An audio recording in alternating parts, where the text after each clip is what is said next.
جو ایمان لائے ہو، اپنے لوگوں کے سوا دوسروں کو اپنا رازدار نہ بناؤ۔ وہ تمہاری خرابی کے کسی موقع سے فائدہ اٹھانے میں نہیں چوکتے۔ تمہیں جس چیز سے نقصان پہنچے وہی ان کو محبوب ہے۔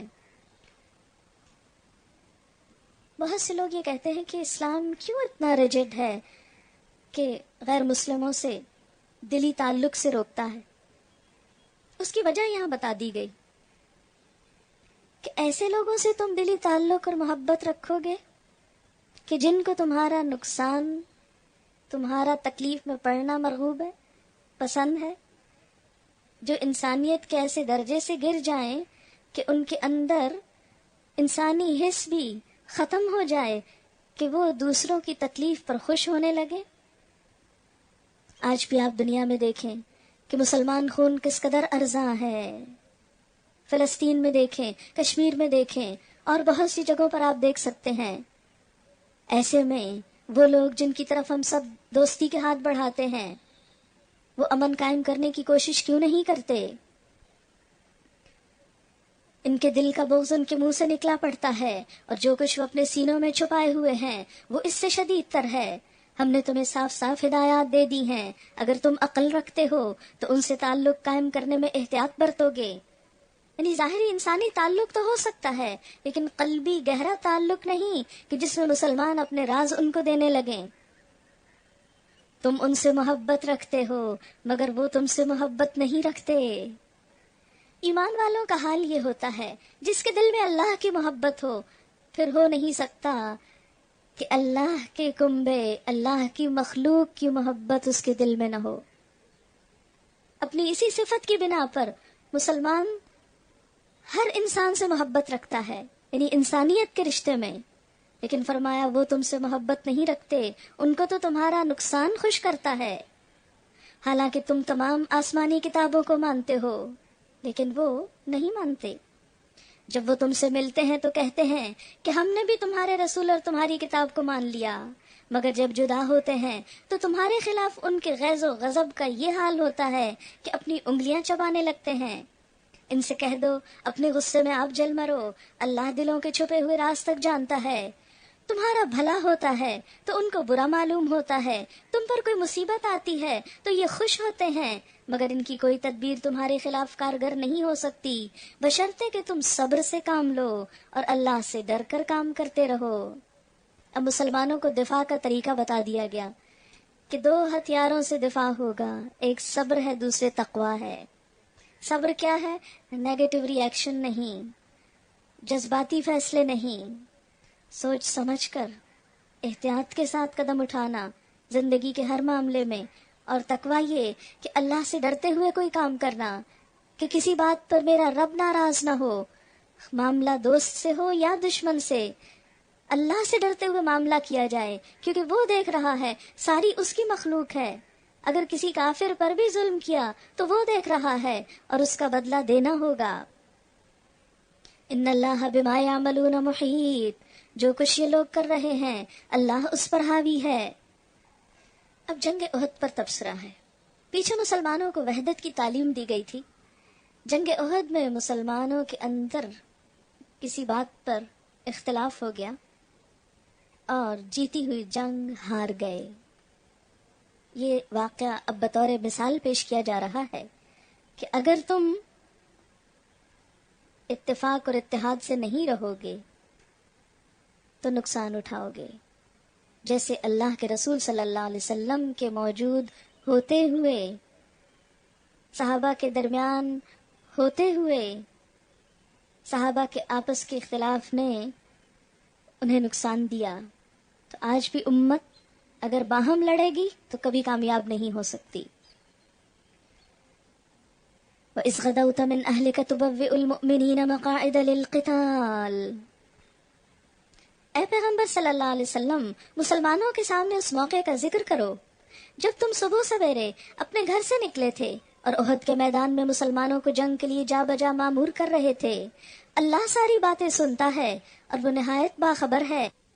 یاد کرو جب تم میں سے دو گروہ بزدلی دکھانے پر آمادہ ہو گئے تھے، حالانکہ اللہ ان کی مدد پر موجود تھا، اور مومنوں کو اللہ ہی پر بھروسہ رکھنا چاہیے۔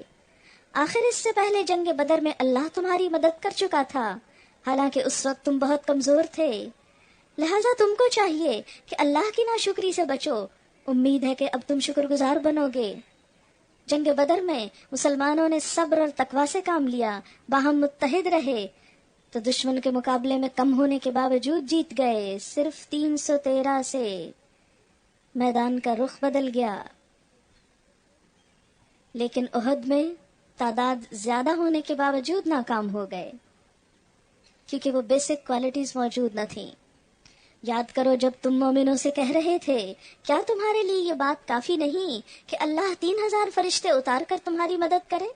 بے شک اگر تم صبر کرو اور خدا سے ڈرتے ہوئے کام کرو، پھر وہی دو باتیں، صبر اور تقوی، تو جس آن دشمن تمہارے اوپر چڑھ کر آئیں گے، اسی آن تمہارا رب 3000 نہیں 5000 صاحب نشان فرشتوں سے تمہاری مدد کرے گا۔ یہ بات اللہ نے تمہیں اس لیے بتا دی ہے کہ تم خوش ہو جاؤ اور تمہارے دل مطمئن ہو جائیں۔ فتح و نصرت جو کچھ بھی ہے اللہ کی طرف سے ہے، جو بڑی قوت والا اور دانا و بینا ہے، اور یہ مدد تو وہ تمہیں اس لیے دے گا تاکہ کفر کی راہ چلنے والوں کا ایک بازو کاٹ دے، یا ان کو ایسی ذلیل شکست دے کہ وہ نامرادی کے ساتھ پسپا ہو جائیں۔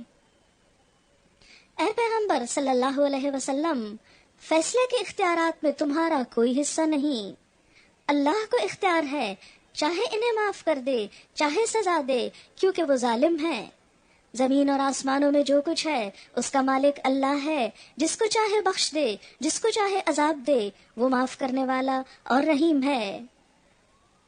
اور جنگ پہ بات ہوتے ہوتے عین بیچ میں سود کی ممانعت کی بات آ گئی، اس لیے کہ جنگ احد میں مسلمان مال غنیمت حاصل کرنے کے لیے اپنی جگہیں چھوڑ کر جو آئے تھے، تو مال کی اس محبت کی وجہ سے شکست پائے۔ اے لوگو جو ایمان لائے ہو، یہ بڑھتا اور چڑھتا سود کھانا چھوڑ دو اور اللہ سے ڈرو، امید ہے کہ فلاح پاؤ گے۔ اس آگ سے بچو جو کافروں کے لیے مہیا کی گئی ہے، اور اللہ اور رسول کا حکم مان لو، توقع ہے کہ تم پر رحم کیا جائے گا۔ دوڑ کر چلو اس راہ پر جو تمہارے رب کی بخشش اور اس جنت کی طرف جاتی ہے جس کی وسعت زمین اور آسمانوں جیسی ہے، اور وہ ان خدا ترس لوگوں کے لیے مہیا کی گئی ہے جو ہر حال میں اپنے مال خرچ کرتے ہیں، خواہ بدحال ہوں یا خوشحال۔ یعنی انفاق فی سبیل اللہ صرف وہ لوگ ہی نہیں کیا کرتے جو بہت مالدار اور امیر ہوں، وہ بھی کرتے ہیں جن کے پاس تھوڑا ہو۔ جیسے ایک صحابی نے ایک جنگ کے موقع پر ساری رات ایک یہودی کا کنواں چلا کر صرف ایک مٹھی کھجوریں حاصل کی اور صبح کے وقت حضور صلی اللہ علیہ وسلم کی خدمت میں پیش کی۔ آپ اتنا خوش ہوئے اس شخص کے اس جذبے پر اور ایک چھوٹے سے صدقے پر کہ آپ نے ڈھیروں مال کے اوپر لے جا کر اس کو رکھا اور فرمایا یہ سارا مال ایک طرف اور یہ مٹھی کھجور ایک طرف۔ ایک اور حدیث میں آتا ہے کہ آگ سے بچنے کی فکر کرو، خواہ کھجور کا آدھا ٹکڑا ہی صدقے میں کیوں نہ دو۔ جو غصے کو پی جاتے ہیں، یہ نفس کا صدقہ ہے، اور دوسروں کے قصور معاف کر دیتے ہیں، یہ عزت کا صدقہ ہے۔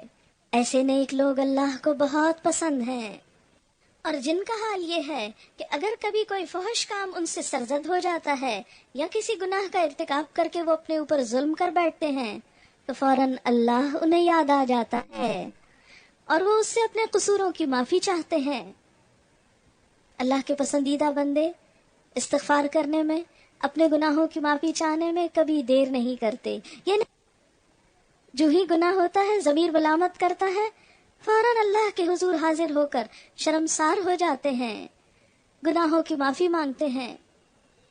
گناہوں کی معافی کے لیے زبانی استغفار بھی ضروری ہے، اسی طرح نماز کے ذریعے بھی۔ نبی صلی اللہ علیہ وسلم نے فرمایا، جو شخص اس طرح وضو کرے جیسے میں کرتا ہوں، پھر نماز پڑھے اور دل میں باتیں نہ کرے، یعنی خشوع و خضوع اور توجہ سے نماز پڑھے، تو اللہ تعالیٰ اس کے تمام گناہ معاف فرما دے گا۔ مسند احمد میں ہے، ابلیس نے کہا، اے رب تیری عزت کی قسم، میں بنی آدم کو ان کے آخری لمحے دم تک بہکاتا رہوں گا۔ اللہ تعالیٰ نے فرمایا، مجھے بھی میری جلال کی قسم، جب تک وہ مجھ سے بخشش مانگتے رہیں گے میں بھی ان کو بخشتا رہوں گا۔ لہذا کبھی بھی کتنا بھی بڑا گناہ ہو جائے، کبھی بھی شرمندگی میں بخشش سے پیچھے نہیں رہنا چاہیے، فوراً استغفار کر لینا چاہیے، اس کے بدلے میں کوئی نیکی کر لینا چاہیے، صدقہ خیرات کر لینا چاہیے، کیونکہ ان الحسنات یذہبن السیئات، نیکیاں برائیوں کو مٹا دیتی ہیں۔ وَمَن يَغْفِرُ الذُّنُوبَ إِلَّا اللَّهُ، کیونکہ اللہ کے سوا اور کون ہے جو گناہوں کو معاف کر سکے، اور وہ دیدہ و دانستہ اپنے کیے پر اصرار نہیں کرتے، یعنی گناہ پر خوش نہیں ہوتے، اس پر اصرار نہیں کرتے۔ ایسے لوگوں کی جزا ان کے رب کے پاس یہ ہے کہ وہ ان کو معاف کر دے گا، اور ایسے باغوں میں انہیں داخل کرے گا جن کے نیچے نہریں بہتی ہوں گی، اور وہاں وہ ہمیشہ رہیں گے۔ کیسا اچھا بدلہ ہے نیک عمل کرنے والوں کے لیے۔ تم سے پہلے بہت سے دور گزر چکے ہیں، زمین میں چل پھر کر دیکھ لو کہ ان لوگوں کا کیا انجام ہوا جنہوں نے اللہ کے احکام اور ہدایات کو جھٹلایا۔ یہ لوگوں کے لیے ایک صاف صاف تنبیہ ہے، اور جو اللہ سے ڈرتے ہوں ان کے لیے ہدایت اور نصیحت ہے۔ پھر مسلمانوں کو جنگ احد میں شکست پر اب تسلی دی جا رہی ہے۔ دل شکستہ نہ ہو، غم نہ کرو، تم ہی غالب رہو گے اگر تم مومن ہو۔ اس وقت اگر تمہیں چوٹ لگی ہے تو اس سے پہلے ایسی ہی چوٹ تمہارے مخالف فریق کو بھی لگ چکی ہے۔ یہ تو زمانے کے نشیب و فراز ہیں جنہیں ہم لوگوں کے درمیان گردش دیتے رہتے ہیں۔ تم پر یہ وقت اس لیے لایا گیا کہ اللہ دیکھنا چاہتا تھا کہ تم میں سچے مومن کون ہیں، اور ان لوگوں کو چھانٹ لینا چاہتا تھا جو واقعی راستے کے گواہ ہوں، کیونکہ ظالم لوگ اللہ کو پسند نہیں ہیں۔ اور وہ اس آزمائش کے ذریعے سے مومنوں کو الگ چھانٹ کر کافروں کی سرکوبی کر دینا چاہتا تھا۔ کیا تم نے یہ سمجھ رکھا ہے کہ یوں ہی جنت میں چلے جاؤ گے؟ حالانکہ ابھی اللہ نے یہ تو دیکھا ہی نہیں کہ تم میں کون وہ لوگ ہیں جو اس کی راہ میں جانیں لڑانے والے اور اس کی خاطر صبر کرنے والے ہیں۔